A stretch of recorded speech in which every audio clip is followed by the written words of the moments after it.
दादाजी, दादाजी मुझे कहानी सुनाओ ना, जो कल आपने सुनाई थी वो वाली कहानी सुनाओ, अच्छी वाली, वो बढ़िया वाली कहानी सुननी है मुझे। अरे भोलू, कौन सी कहानी सुनेगा बेटा? कहानी तो बहुत सारी हैं। अच्छा ठीक है, मैं तुम्हें एक कहानी सुनाता हूँ। एक छोटे से गांव की कहानी। उत्तराखंड के एक गांव में कमलेश अपनी बीवी और बच्चों के साथ रहता था। कमलेश दिन की दिहाड़ी मजदूरी करके अपने परिवार का पालन पोषण करता था। उसकी एक बेटी थी डॉली, जो हाई स्कूल की पढ़ाई कर रही थी। डॉली के बोर्ड्स एग्जाम सर पर, इसलिए कमलेश दिन रात मेहनत करके डॉली के स्कूल की ट्यूशन की फीस भरता। लेकिन डॉली का पढ़ाई पर बिल्कुल ध्यान नहीं था। दिन भर डॉली मोबाइल पर गेम्स खेलती या तो अपने दोस्तों से ऑनलाइन बातें करती। पूरा दिन उसका मोबाइल पर ही निकल जाता था। दिन भर मोबाइल में रहती हो, कभी तो पढ़ लिया करो। तुम्हारी माँ और मैं दिन भर मेहनत करके तुम्हें पढ़ा रहे हैं और तुम हो कि दिन भर बस इस मोबाइल में पड़ी रहती हो। रिजल्ट अगर बेकार आया तो तुम्हारी और तुम्हारे इस मोबाइल की खैर नहीं। ओफो, पापा क्या आप भी सुबह सुबह शुरू हो जाते हैं? आज आपको काम के लिए लेट नहीं हो रहा क्या? डॉली और कमलेश की अनबन शुरू हो गई थी और तभी उनके घर उनका लैंडलॉर्ड यानी मकान का मालिक आ जाता है। अरे भाई कैसे हो कमलेश? तुमने पिछले 3 महीने का भाड़ा नहीं भरा, कब तक देने का विचार है भाई? इस महीने के आखिर तक 3 महीने का भाड़ा और 15,000 डिपॉजिट लाके दे दो, वरना घर खाली कर देना, मैं बता रहा हूँ। जी हुजूर, मैं इतने पैसे कहाँ से लाऊंगा? मैं आपको 3 महीने का भाड़ा जरूर दे दूंगा, लेकिन 15,000 डिपॉजिट कहाँ से भरूंगा? ये सब मुझे नहीं पता। तुमसे अच्छा किराएदार मिल गया जो भाड़ा और डिपॉजिट दोनों ज्यादा देगा। इतना कहकर मकान मालिक वहाँ से चला गया। कमलेश और उसका परिवार निराश होकर सोचने लगे, अब क्या करेंगे हम डॉली के पापा? हमारे पास तो कोई और रास्ता भी नहीं है, ना ही कोई रिश्तेदार जिससे हम मदद ले सके। अरे मुझे कुछ समझ नहीं आ रहा भाग्यवान, अंधेरा नजर आ रहा है। इतना कहकर कमलेश मजदूरी करने चला जाता है। कमलेश जब दिहाड़ी करने अपने स्थान पर पहुंचता है, वो देखता है कि अन्य मजदूर अपना अपना सामान बांधकर वहां से जा रहे हैं। अरे पता नहीं आज सुबह सुबह किसका मुंह देखा था, किस्मत बहुत खराब चल रही है। अरे क्या हुआ भैया, सारे मजदूर कहाँ जा रहे हैं? अरे कहाँ जाएंगे? अपने अपने घर जा रहे हैं। और कहाँ? ठेकेदार ने सबको नौकरी से निकाल दिया है।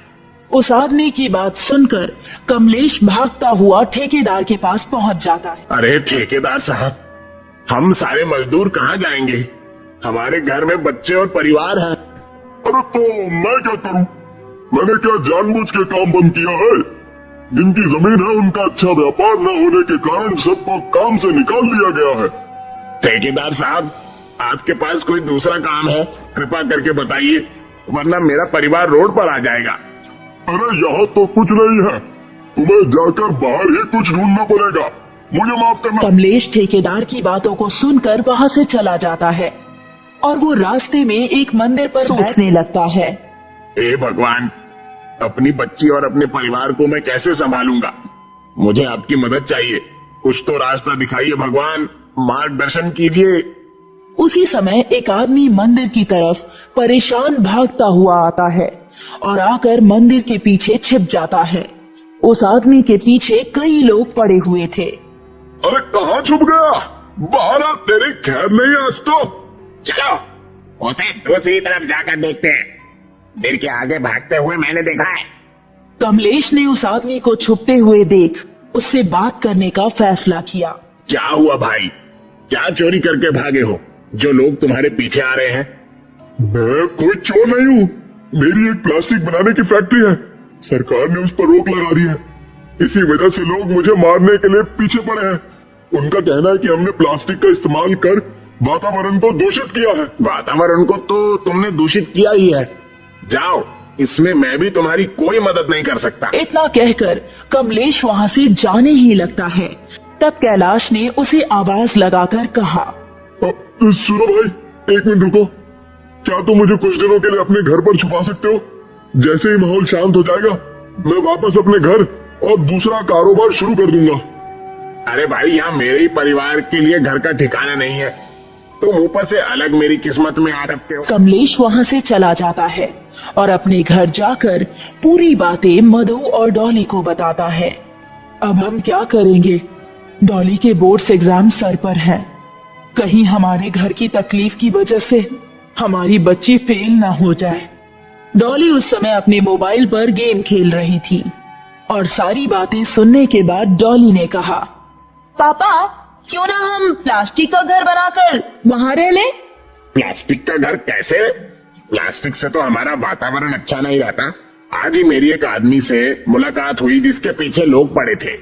प्लास्टिक की फैक्ट्री थी उनकी। क्या आप उस आदमी को जानते हैं? क्यों ना उनके फैक्ट्री से कुछ प्लास्टिक की बॉटल्स लेकर हम अपना खुद का एक घर बना ले। मैंने भी सुना है प्लास्टिक कभी नहीं सड़ता और इससे हमारे घर की तकलीफ दूर हो जाएगी और उस आदमी का कारोबार भी चलने लगेगा। अरे तुम सबकी अकल ठिकाने पर तो है, कुछ भी बोले जा रहे हो। प्लास्टिक का घर कैसे बन सकता है? घर वालों की बातें सुनकर कमलेश रात भर प्लास्टिक के घर के बारे में सोचता रहा और सुबह उठते ही वो कुछ चिप्स और बिस्किट के पैकेट्स लेकर मंदिर की ओर चला गया। कैलाश भाई, आप हो या चले गए? मैं आपके लिए कुछ वेफर्स और बिस्किट्स लेकर आया हूँ। मंदिर जाने के बाद उसने देखा कैलाश वहीं मंदिर के बगीचे की सीट पर सोया हुआ था। क्या हो गया भाई, तुम अब आ रहे हो? जब मेरी पूरी रात मच्छरों ने उल्टी सीधी कर दी तब कहाँ थे? अरे ये सब बातें छोड़िए, मेरे पास एक ऐसी तरकीब है जिससे हम दोनों के काम हो जाएंगे। क्या है, जरा मुझे भी तो बताओ। कमलेश कैलाश से सारी बातें बताता है। हमें आपकी फैक्ट्री की प्लास्टिक बोतल की जरूरत पड़ेगी। उसके अंदर मिट्टी भर के हम कई घर बना सकते हैं। इससे आपका कारोबार फिर से तेजी पकड़ लेगा और हम जैसे गरीबों की भी मदद होगी। सोच तो तुम्हारी बहुत अच्छी है, लेकिन तुम्हें क्या लगता है कि ये काम हम दोनों कर पाएंगे? हमें और भी तो लोगों की मदद लगेगी। उसकी आप चिंता मत करिए, मेरे साथ ही कई मजदूर हैं जिन्हें काम की जरूरत है। उन्हें आप दिन की दिहाड़ी देंगे तभी वो काम करना शुरू कर देंगे। कमलेश जाकर सारे साथी मजदूरों को ये बात बताता है और सारे ही मजदूर अपना अपना प्लास्टिक का घर बनाने के लिए तैयार हो जाते हैं। चलो भाइयों, इतिहास में हम अब कुछ अलग और अपना करने जा रहे हैं। हमें लगन के साथ काम करना होगा, तब हम सक्रिय होंगे। अरे लेकिन हम अपना घर बनवाएंगे कहाँ? अरे तुम सब इसकी चिंता मत करो, मेरी फैक्ट्री के पास ही बहुत बड़ी बंजर जमीन है। तुम सब अपना अपना घर वहां बना सकते हो। सारे मजदूरों ने प्लास्टिक के अंदर मिट्टी भर के बॉटल्स के ऊपर बॉटल रखना शुरू कर दिया और उनका घर बनने का काम शुरू हो गया। कुछ वक्त बीत गया और अब मजदूरों का घर बनकर तैयार हो गया था। लेकिन उसी समय एक बहुत बड़ी बाढ़ आ गई। अरे बहुत जोर से बारिश हो रही है, लगता है हमारा प्लास्टिक का घर डूब जाएगा। डॉली बेटा जरा संभल के। पूरे गांव में पानी भर गया है, कहीं हमारे घर के अंदर भी ना आ जाए। प्लास्टिक के मजबूत होने की वजह से पानी घर में नहीं आ सका। कुछ देर बाद बारिश रुक जाती है। हमारा घर बच गया, हुर्रे! सारे मजदूर और उनका परिवार मिलकर जश्न मनाने लगते हैं। तभी डॉली वहाँ पर आकर कहती है, पापा ये देखिए, मेरा आज का रिजल्ट आ गया और मैं फर्स्ट आई हूँ, पता है? कमलेश और उसका परिवार ये सुनकर बहुत खुश हो जाते हैं और जश्न मनाने लगते हैं।